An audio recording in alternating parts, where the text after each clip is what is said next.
Mas magiging matalino na raw ang mga party list congressman sa mga ikakampanya nilang senador tuwing panahon ng eleksyon.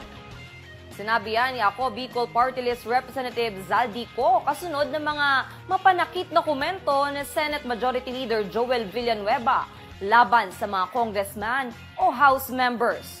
Dahil dito, inungkat ni Ko ang pagkakaugnay ni Villanueva sa negosyanteng si Janet Lim Napoles na nakulong dahil sa PDEP scam.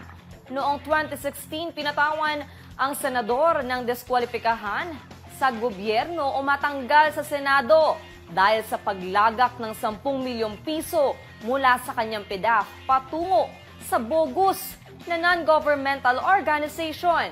Nagkataon lamang na kaibigan ni Villanueva si dating Pangulong Noynoy Aquino kaya ito ay umapila at hindi alam kung paano nanalo dahil sa mas maanghang na komento ni Villanueva ay sinabi pa nga ni Ko na plano na ngayon ng mga kongresista na tukuying mabuti kung sino ang kanilang tutulungan o di kaya'y ideklarang persona non grata.